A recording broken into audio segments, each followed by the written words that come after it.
Thanks for joining us tonight. I'm Matt McCoy in for John Huddleston. When people start seeing lights and trees in windows, for some people, Christmas is a season to give and receive presents, and for some, good home-cooked meals. But for Holt, a community ravaged by the April 27th tornado, the season of giving is becoming something much more. Tonight, residents of the Holt community came together and dedicated the community tree, a sign of hope. Lights and reindeers donated by Lowe's make up the nearly 20-foot-tall symbol of Christmas that sits on the old Lucky Dollar lot. During the ceremony, several community members spoke about what the tree means for their small community. Put it in terms of what we've heard so far as what people have said. When the county was out here putting up the tree, we had children on school buses yelling out the window, "Thank you for putting the tree up." For a community that's been through so much, Holt residents say the tree means more than just Christmas. WVUA's Bradley Whittington shows us the tree is bringing the community closer together and providing hope when the need is most.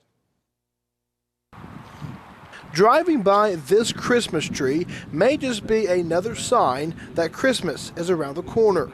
But for residents of the Holt community, it's a beacon of light in a time of darkness. Just to see Crescent Ridge again with light, because the valley was full with light last year. So many houses had lit up for Christmas to celebrate Jesus' birthday. But I was so excited to see something lit up in such a dark, desolate area. For Jackie Maye, the tree holds many emotions. Maye says she realized the day of the dedication that she would return to a place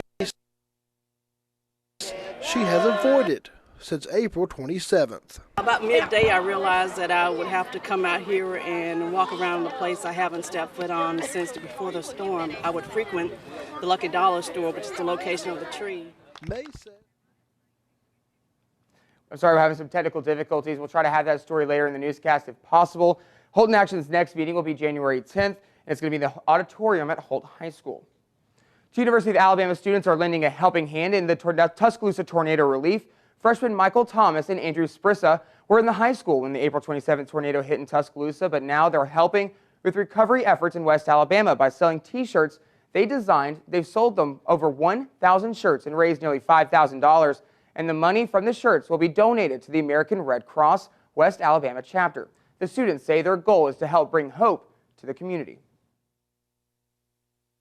You can wear it to a football game and people will see it and they'll love it, and they'll know that people are still believe in this great city and this great state, and really that anybody can make a difference. Right now they've sold out of the T-shirts, but plan to make more soon. To find out more, you can log on to Facebook and type "Pray for Alabama" T-shirts. While it may be easy to get caught up in all the hustle and bustle of the holiday season, keeping your home safe is something you should not ignore. WVUA's Natalie Forrest has the details on how to keep your valuables safe during the winter holidays. It's beginning to be that time of year again when people start packing up to leave home. But you may never know who may be targeting your house. Amy Pardo, a homeowners association president, says when there is anything or anyone suspicious in their neighborhood, they follow the law and their HOA covenant. So the very first step is to call the county sheriff or the police, or of course 911 if it's an emergency. But luckily, we feel like a family here. If there's an unusual activity, maybe a car that no one's familiar with, someone usually notices it, and that cuts down on lots and lots of problems.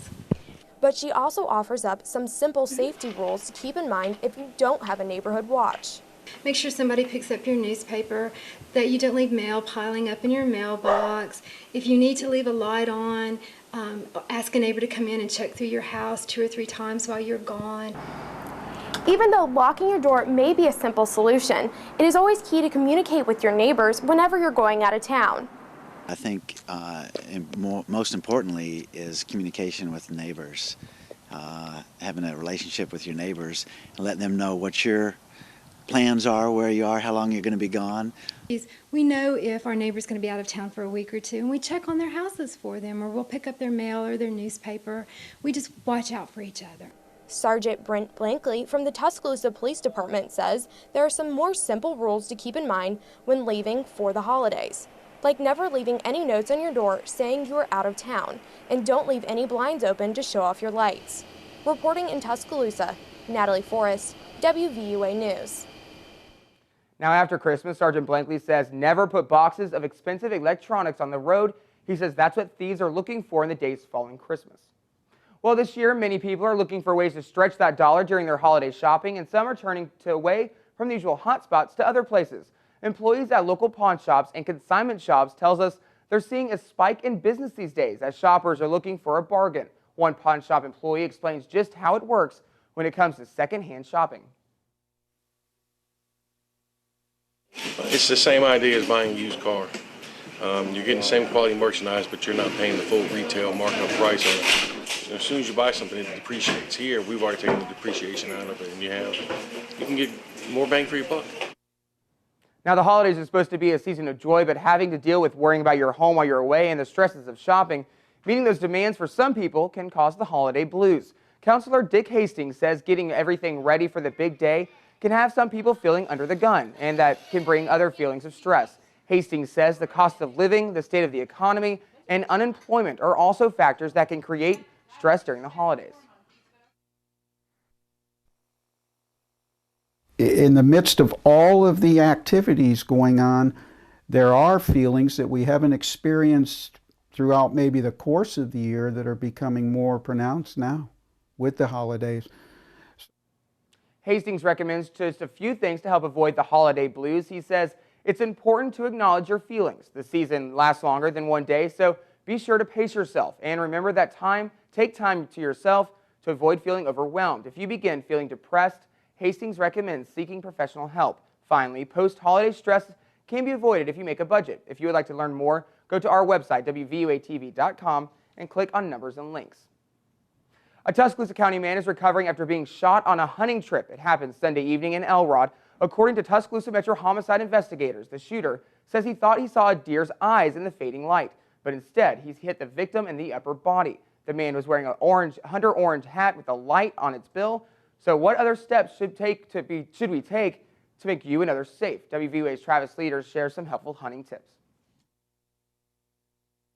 Conservation Officer Elliot Waters says to be on the safe side, you better know what you're shooting before you aim and fire. Before you pull that trigger, make sure you positively identify your target. Simply because, once you pull that trigger, you can't call that bullet back. Waters says you may think wearing the standard hunter orange is enough, but it has to meet certain regulations. You can have either this a small logo hunter orange hat, or you can wear the 144 square inches. That would basically be a vest. But hunting safety instructor Gay Lake says orange isn't the only gear you should have on at night. Best thing that I recommend is to wait until it gets good black dark before you climb down out of your tree stand and leave. And then when you do, make sure you have a light, because you cannot see the hunter orange too well in the dark.